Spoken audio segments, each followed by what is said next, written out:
Tous et bienvenue dans cette nouvelle vidéo. Alors aujourd'hui, nous allons voir les initiations énergétiques à distance, puisque on a déjà vu ce que ça faisait une initiation dans le corps.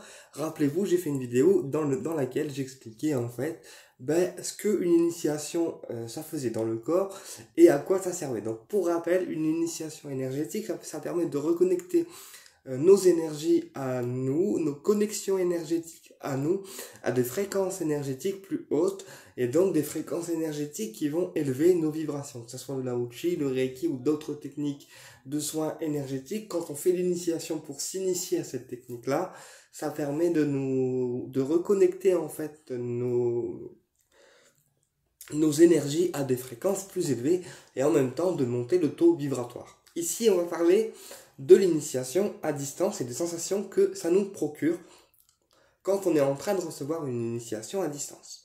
Donc, l'initiation à distance, que ce soit à n'importe quelle technique, elle se fait à l'aide d'une boule de chi. Donc c'est une boule pour moi de lumière, mais également une boule de cristal de roche. Voilà, parce que pour moi la boule de chi, c'est vraiment la boule de cristal qui décuple en fait vraiment les énergies de la technique qu'on est en train de recevoir. Donc la boule de chi, c'est une boule de lumière envoyée par le praticien qui permet d'initier la personne à distance. Voilà, peu importe son niveau géographique, peu importe là où elle se situe. Donc la boule de chi, on la programme, voilà, avec nos intentions, mais également avec la technique spécifique. C'est un peu comme un cristal de roche, on programme pour qu'il envoie l'initiation à telle heure, tel jour, etc. En sachant qu'une initiation à distance, il n'y a pas d'obligation de choisir un jour particulier, de choisir une heure particulière, puisque l'initiation à distance, une fois que la boule de chi elle est programmée, on n'a pas de date limite en fait, et on peut s'initier n'importe quel jour, à n'importe quelle heure, voilà, avec une petite phrase, voilà, qui dit je reçois maintenant l'initiation énergétique transmise par nom prénom du praticien. Et je demande à recevoir l'énergie la plus puissante qu'il nous soit capable de recevoir. Voilà.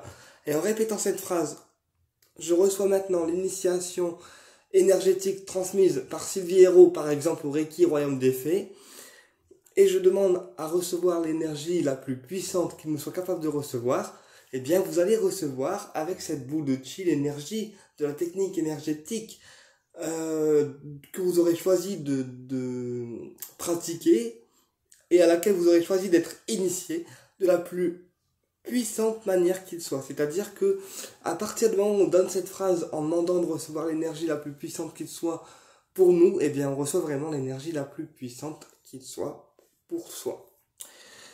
Donc bien sûr, pour faire une initiation à distance, nous devons se mettre au calme, dans un endroit au calme, donc avec les volets fermés, peut-être une petite lumière ou une lampe de sel ou une bougie ou de l'encens, de la musique qui détend.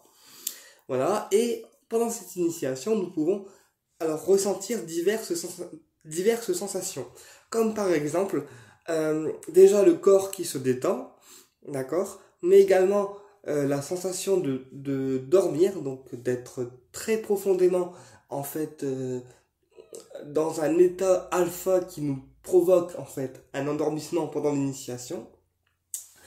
Ou alors, pour les personnes qui sont médiums comme moi, on peut très bien rester dans un optique de canalisation et canaliser des choses pendant l'initiation. Donc ça peut être des images, ça peut être des couleurs, ça peut être des odeurs, ça peut être diverses en fait choses, puisque chaque initiation est propre à chacun et chacune, et que chaque sensation est propre à chacun et chacune.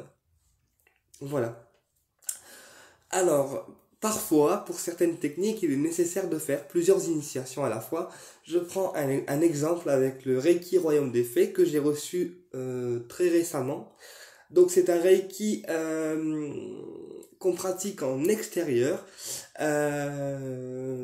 Et en fait, ça permet aux personnes qui sont dans le Reiki de pouvoir se connecter à l'énergie Reiki, mais cette fois-ci, c'est le Reiki Royaume des Fées. D'où pourquoi ce Reiki est pratiqué en extérieur. Voilà.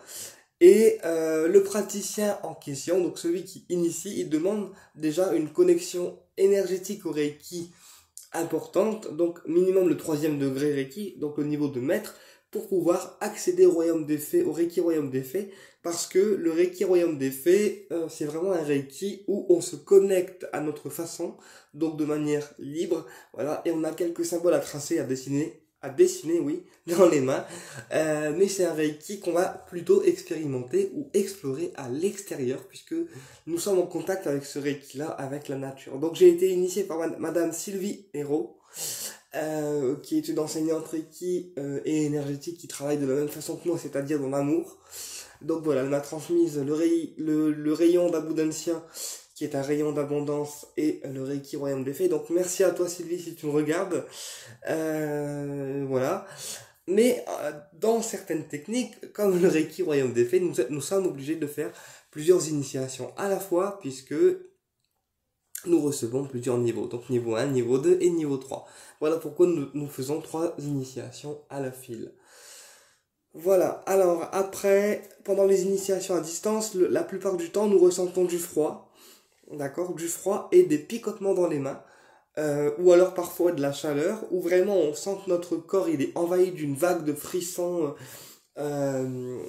qui est assez rassurant et réconfortant. Pourquoi? Parce que, comme j'ai expliqué, la boule de chi et la technique énergétique que la personne vous transmet, elle est tellement puissante que ça travaille sur vos corps énergétiques. Voilà, donc tous les corps énergétiques, ça travaille dessus.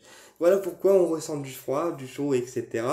Parce que quand c'est une technique énergétique de guérison, souvent, pour les personnes les plus sensibles, donc ceux qui ont le plus de magnétisme dans les mains ou ceux qui ressentent en fait plus les sensations corporelles, eh bien ils vont ressentir que dans les mains par exemple ça nous picote, que dans les mains ça nous chauffe, que dans les mains parfois aussi ça peut nous brûler, parce que justement c'est la technique énergétique qui est en train d'intégrer vos corps en fait, et c'est pour ça que dans les initiations à distance, nous ressentons autant de sensations. Donc moi je dis du chaud, du froid, une sensation d'être rassuré parce que c'est les sensations les plus courantes, voilà. Mais vous pouvez très bien ne rien ressentir du tout pendant une initiation à distance. Ce n'est pas pour autant qu'on ne reçoit rien ou qu'on ne capte rien. C'est simplement que nos ressentis sont parfois plus faibles que d'autres. Voilà, et auquel cas, on doit être certain, après avoir fait cette initiation, d'avoir reçu cette initiation, mais de toute façon, dans n'importe quelle technique de soins énergétiques, à partir du moment où on se fait initier par un thérapeute, on reçoit la technique énergétique dans nos corps, qu'on le veuille ou non, même si on ne ressent rien, c'est pas pour autant qu'on ne l'a pas. Je prends un exemple, moi j'ai été initié il y a 2 ans au Reiki Karuna, et pendant l'initiation, j'ai rien senti de particulier, si ce n'est que les symboles se sont intégrés dans mes mains. Mais à partir de là, où j'ai été initié au Reiki Karuna, par contre, quand je me connecte, je ressens quand même l'énergie du Karuna couler dans mes mains. C'est-à-dire que même si on ne ressent rien sur le coup, parce qu'on est dans l'énergie de la formation, dans l'énergie dans l'énergie de la technique, et en même temps on est concentré, eh bien la technique, à partir du moment où on se connecte et on sait comment se connecter à cette technique, l'énergie elle coule en fait quand même. Après, pour être initié, il faut choisir le bon praticien, donc celui qui est en résonance avec vous, qui est sur la même longueur d'onde et qui travaille de la même façon que vous, voilà, afin que l'initiation se passe le plus correctement en fait possible. Voilà. Après, pour les initiations à distance, on a également le Lao-Chi, donc Lao-Chi normal et Lao-Chi 13e octave, où là, on est initié à distance par une petite prière. Voilà, donc on demandera à l'élève d'être correctement installé dans un endroit confortable et familier pour ne pas qu'elle soit perdue. Et on fera la petite prière qui ouvrira le canal à l'élève concerné et qui lui donnera accès à la technique. Voilà, donc quand je dis ouvrir le canal, c'est un peu comme les rayons. Quand on reçoit les rayons, c'est Métatron qui ouvre le canal le canal en fait, donc le coronal, pour qu'on reçoive les couleurs. Et ben là, avec le Lao-Chi ou n'importe quelle autre technique, quand on fait l'initiation, c'est un peu la même chose. On ouvre votre canal énergétique, on augmente les vibrations pour pouvoir intégrer la technique dans vos corps, que ça soit par une initiation normale en présentiel ou à distance. Bien sûr, les initiations en présentiel, c'est beaucoup mieux parce qu'on a le thérapeute qui est présent pour nous aider. Voilà. Ça va élever en fait vos vibrations, mais pour les personnes qui sont géographiquement trop loin, voilà, on se calera sur une initiation à distance. Alors après, bien sûr, être initié à une technique énergétique à distance, c'est bien, mais après, il faut la pratiquer.